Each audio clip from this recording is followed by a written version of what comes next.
Hey everybody, John Foss. Very excited to be talking with Bob and Mac Woodruff about their new show, Rogue Trip, which is available right now on Disney Plus, so check it out. And Bob, first of all, set this up for the people out there who may not know. Back in 2006, you were a war correspondent in Iraq and suffered a major head injury. Tell us about that experience. Yeah, I was reporting out of Iraq after about the eighth time, and I was hit by a bomb along with my team, and I was knocked out for about 36 days. I mean, everybody assumed, even my family, that I was not going to survive, but I was able to miraculously come back and report again. And now we've got this chance to travel with my son, who was 14 years old at that time when I was hit, and to go out on the road together as my colleague is what he is now, to see parts of the world that I had been reporting as war zones before. But we just want to show different aspects in order so that people knew about it. And Mac, for you, I believe you were only 14 at the time. Do you remember the thoughts that were going through your head when you received that phone call, when you were told that this had happened to your father? And do you remember the thoughts and the feelings that were going through your head at this time?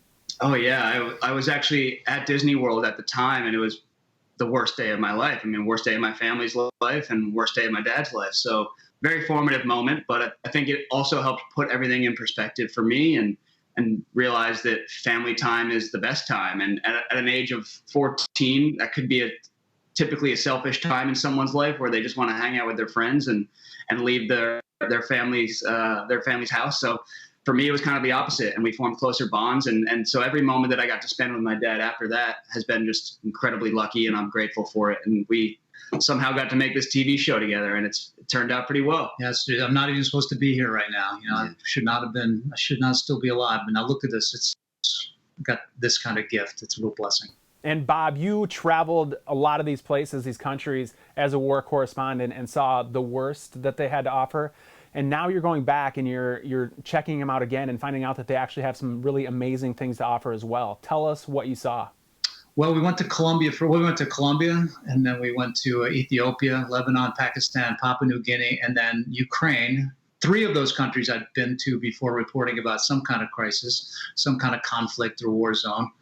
But all of these countries did have elements it's things that we never really quite expected to see. We just want to make sure people out there know that these countries are not dangerous places or remote places no one wants to see.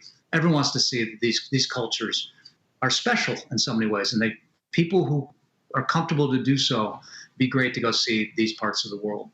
And that's my next question. So you've shown that these places have some really great places to offer, but people from the outside may think that these are dangerous areas that they definitely should stay away from, should not travel to.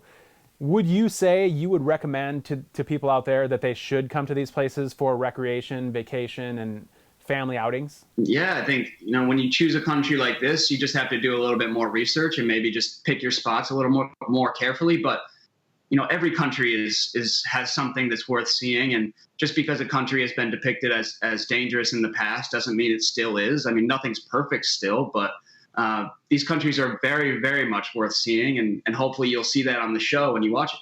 Pakistan was all about war coverage there for me for so many times. And we got a chance to, go to the Swat Valley, which the conflict was centered.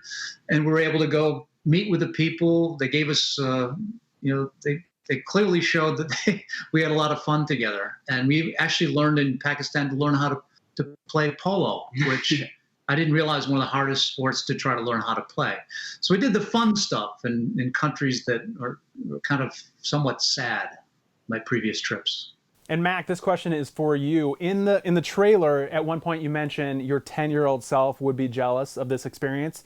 So I guess my question is, when you were younger and your father was rising the ranks as a celebrity journalist, anchor, he was everywhere, and maybe you didn't see him as much and didn't have these opportunities.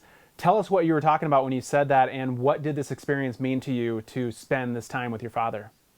Yeah, I think growing up, I saw my dad on TV a lot, and he would disappear for 3, 4, 5 weeks at a time because his job was incredibly demanding. And at the time that he was the foreign correspondent, there was just so much international news going on, especially after 9/11. So I saw him a lot from a distance. And then when he was injured, the major silver lining was we got to spend a ton of time together.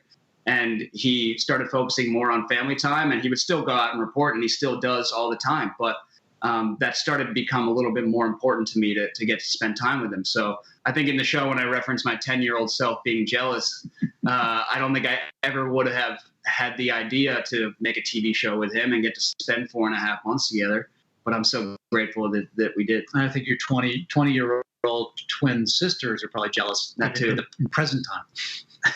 And Bob, for you mentioned earlier in this interview that you shouldn't be alive right now, that you're getting a second chance. If you wouldn't have gotten the second chance, it's very possible that you would have never had this opportunity to spend so much family time and to put family so high on your priority list. So being able to have that chance, and specifically in this situation, spending so much time with your son, Mac, what does this mean to you?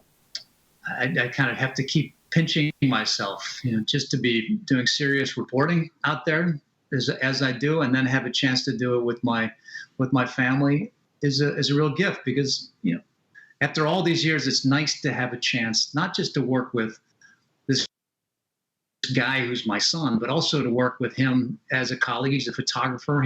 He's into production, and he's got this same kind of addiction to travel that I've always had. So the frightening thing is he's too much like me. Look at that. We can say the same time. So I don't know whether to encourage him to do this kind of work that I've always done, but he seems to be loving the locations that we're hitting now. And where do you guys go from here? I mean, Bob, do you continue reporting? Mac, it sounds like you have some of the same passions that your dad does. Where do you see yourself going in the future? After the show, where do you guys go from here? He never stopped. I mean, he's still ABC. He's still reporting away.